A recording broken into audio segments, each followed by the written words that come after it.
you hear it in the political debate around this a lot, that, we need stable baseload energy supply, except, of course, we don't have baseload demand. We would have something like that if we were all aluminium smelters. Aren't you? One for Mum, one for Dad, one for the country. And there has never been a more exciting time to be in Australia. Dead, buried, cremated. Basically done. This has end up being a third-rate economy. A banana republic. Just follow the money. G'day, and welcome to Follow the Money, the Australia Institute's podcast demystifying the big economic issues in Australia and putting them in plain English. I'm Ebony Bennett, Deputy Director at the Australia Institute, and today we're talking energy policy with Richard Dennis, our Chief Economist, and Rod Campbell, our Director of Research. There's been a flurry of activity in the energy debate in the past few months. Every second day there seems to be some new announcement, and Prime Minister Turnbull's most recent announcement might sound familiar to fans of ABC's Utopia. The projects that we are talking about today, which will add at least 50% to the capacity of the Snowy Mountains hydro scheme. These projects were designed and engineered decades ago. The numbers just don't stack up. You've got to look beyond the numbers. Vision, Tony. If we'd listened to the bean counters, we never would have built the Snowy. The Snowy was a white elephant. Are you kidding me? The Snowy forged this nation. I don't think it's ever turned a profit. Oh, stop it. I'm not even listening. Environmentally, it was a disaster. Hydroelectricity? I did a project on that at school. But it supplies like less than 1% of the grid. And what about everything else the Snowy's given us? What else? That mini-series? Jim, they're white elephants, just like the very fast train. The numbers don't stack up. The PM's very keen. You've told the Prime Minister. The backbenchers are restless. Seriously, he's got to come up with some sort of 30-year vision in the next 3 weeks, or it's gone. Earlier this year, as temperatures in South Australia soared above 40 degrees, the power networks cut power to more than 40,000 homes for more than half an hour, just as people came home after work and school and tried to cook dinner. The state had already suffered blackouts last year when a severe storm damaged several transmission lines. But each time, the federal government pointed the finger squarely at the state's use of renewable energy. The reality is the South Australian Labor government introduced a massive amount of renewables into their grid and did not plan for the consequences. Why then, on the exact same day of receiving this advice, did the Prime Minister and his Energy Minister blame renewable energy for the blackout? The Prime Minister made a deliberate decision to ignore that advice and to lie to the Australian people. State governments need to take responsibility for ensuring the stability of the system. I've got to say, it is a little galling to be standing here next to a man that's been standing up with his Prime Minister, bagging South Australia at every step of the way, him suggesting that we want to work together. It is a disgrace. Look, I think it's a bit sad. What we've really seen is the Turnbull government sliding in the polls. They need to shake things up. They needed to pick a new fight. And unfortunately for every electricity consumer in Australia, the blackouts in South Australia gave them an opportunity to dust off an old playbook about coal being good and renewables being bad. The fact that it was an unusual cyclone that blew down 20 transmission towers, the fact that it was the climate that caused the blackout, well, only in Australia would you blame renewable energy for that. So yeah, I think they're desperately trying to distract the public from problems that they can't fix by creating a new imaginary problem. Howard had his petrol prices, Abbott had his carbon tax. I think they're trying to go for expensive electricity again, but I just don't think the public's going to buy it or isn't buying it because it's not true. Let's talk about some basic economics when it comes to the price of electricity and power bills. Is it all a question of supply and demand, Richard? Look, it is. Of course, saying that the price is set by supply and demand is like saying a plane crashed because of gravity. There's usually a little bit more to it than that. But yeah, ultimately the amount of energy that's supplied to the market and the amount of demand for energy at any point in time is what sets the price. And if too many people want more power than the market can supply at any point in time, just like a fish shop can run out of prawns, the electricity market can run out of electricity, and that's when we get blackouts. We hear a lot from the Liberal Party at the moment, when they're in government, about business needing certainty. And when they say that, what is it that they mean, Richard? Well, you'd have to ask them because they haven't been terribly consistent. But generally speaking, firms don't want to make long-term investments if they're not sure what the regulatory environment is going to look like over the life of the asset. So what we've seen for the last decade is the Conservatives in particular creating chaos when it comes to the electricity system.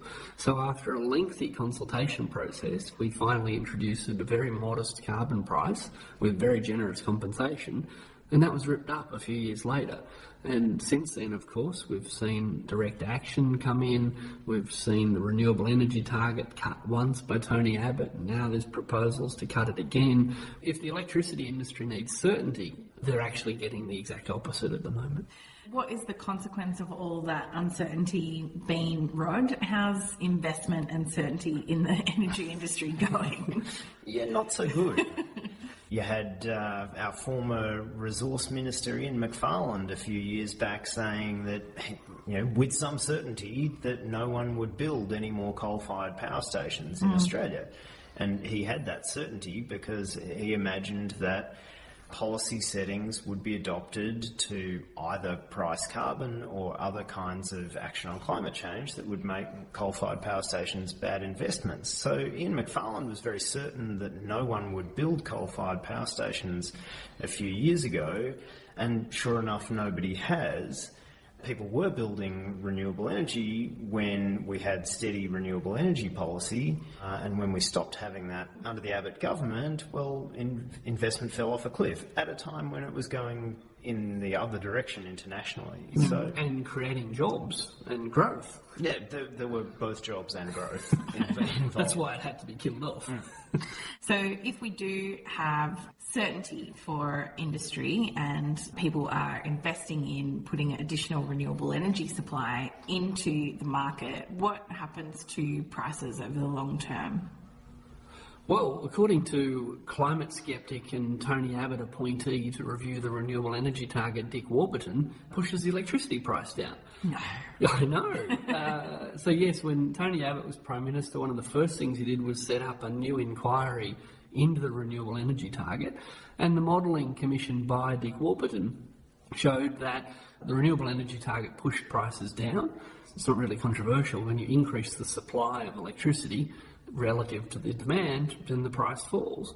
Since then, we've seen half a dozen modelling exercises concluding the same thing. The exact same thing. But day after day we hear that building renewable energy makes electricity dearer. We've seen massive increases in energy costs, way above the rate of inflation. It is putting real pressure on Australian families. One of the government scare campaigns is they say things like, well, let's look at Labor's renewable energy target, how much money would need to be spent to build the wind turbines and build the solar farms. Let's add that up and say, look at the cost of building all of that new energy supply. And then they say, and that cost will obviously be passed on to you, the consumer.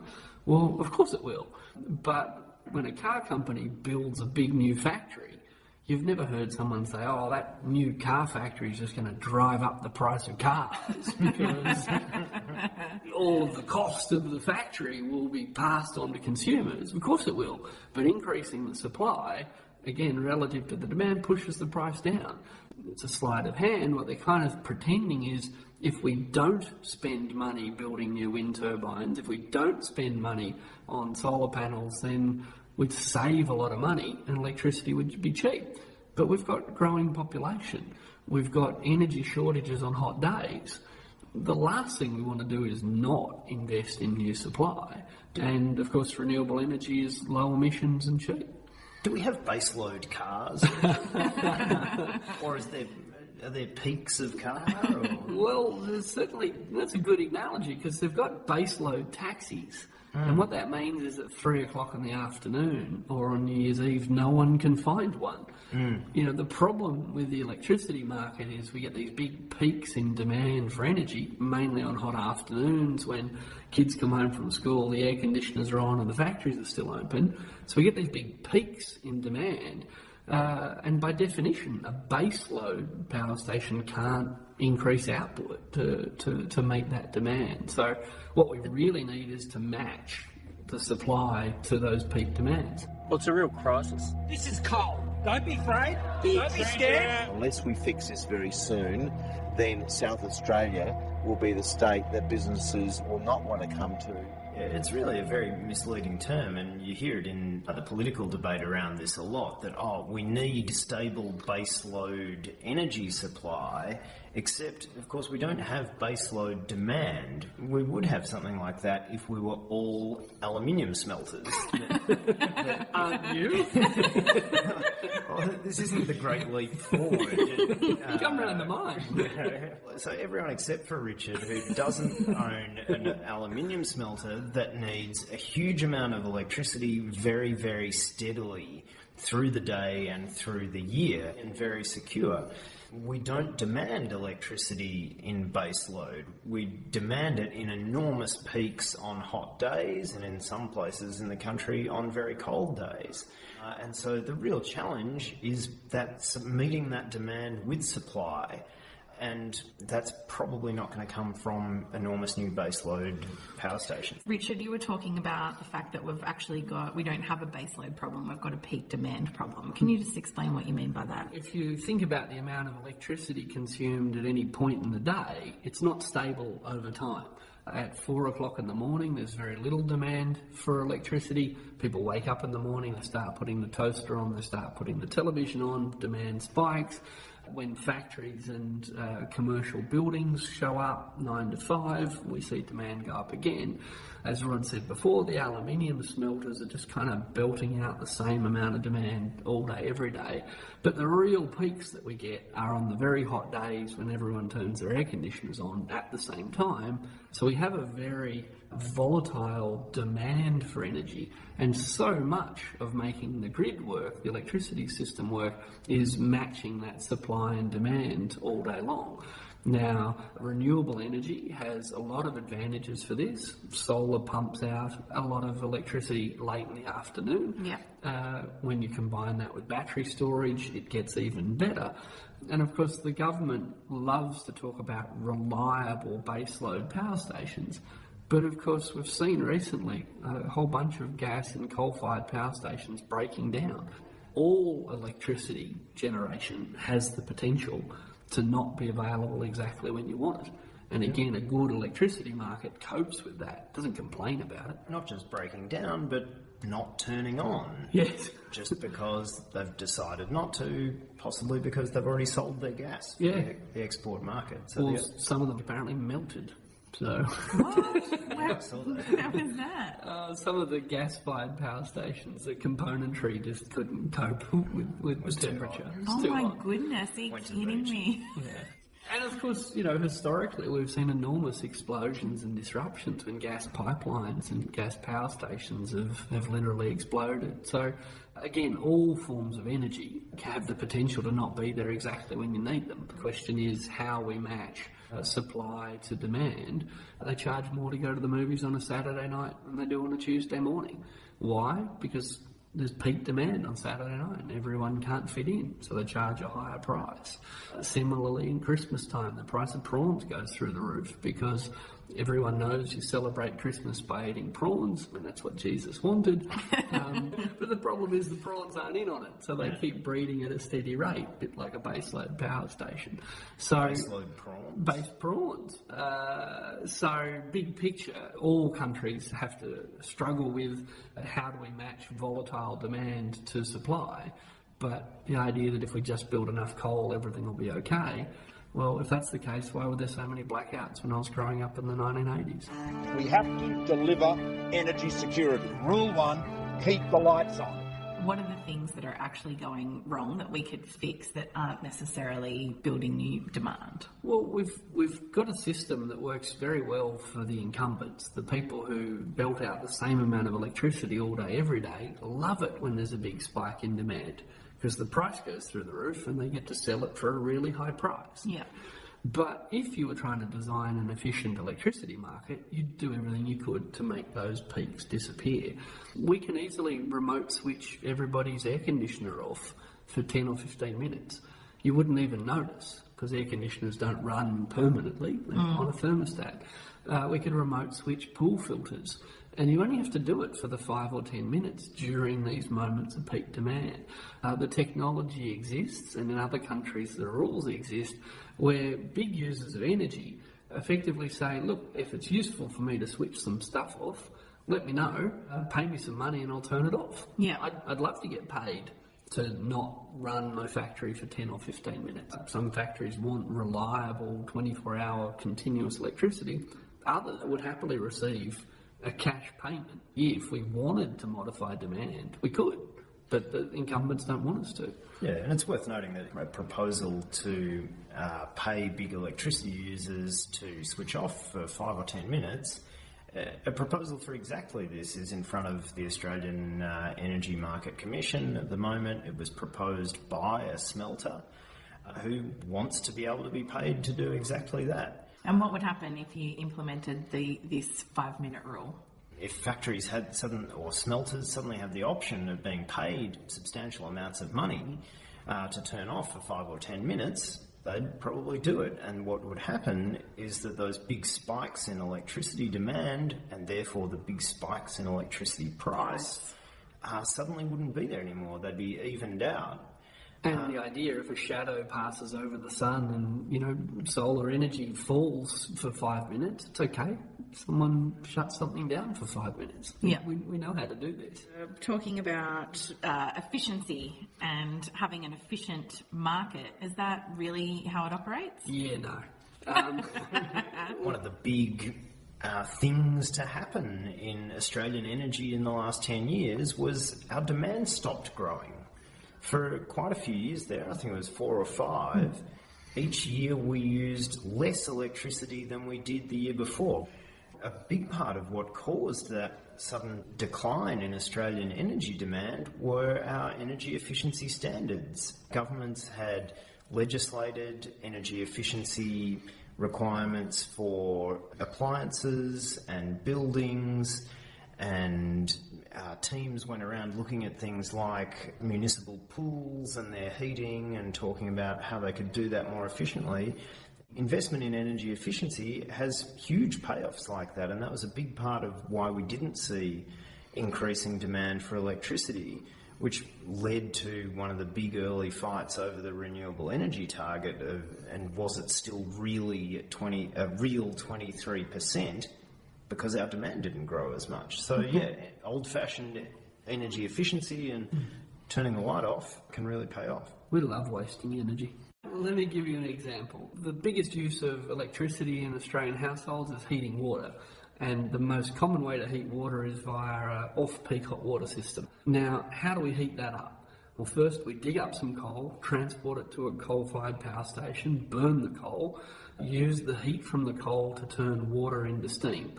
The steam spins a turbine, the turbine spins magnets inside a wire coil, and we've got electricity. We've lost about half of the energy in that process. Then we send the electricity hundreds of kilometres along copper wire networks, losing 10 to 15% along the way. The electricity comes into your off-peak hot water system and it heats half a tonne of water up to a temperature that's just hot enough to burn your children and not hot enough to have a cup of tea with. And then when you step into the shower in the morning, you turn the hot tap on and you go, oh shit, that's hot, and you add cold to it. It is almost inconceivable that you could come up with a less efficient way to heat water. And that's the point. These things were invented to soak up base load supply. Yeah. At 4 o'clock in the morning, that's what the electricity's doing. Heating huge quantities of water to the wrong temperature. Does that offend you as an economist, Richard? It offends me in so many ways. You couldn't get a less efficient battery. That's been episode 17 of Follow the Money, brought to you by the Australia Institute. If you enjoyed this episode, please share it with your friends and rate us on iTunes. It really helps other people to find the podcast. You can subscribe on iTunes or find previous episodes at our website, tai.org.au/podcasts. I'm on Twitter at Ebony_Bennett with a double N double T. You can find more of Richard and Rod's analysis on energy policy at our website, or you can follow Richard at RDNS_TAI, and Rod is R_O_D_C. The Twitter handle for the Australia Institute is at the Oz Institute with an AUS. This episode was produced by Jennifer Macy. Jonathan McFeet from Pulse and Thrum composed our title track, and you can find more of his music at pulseandthrum.com. Thanks for listening.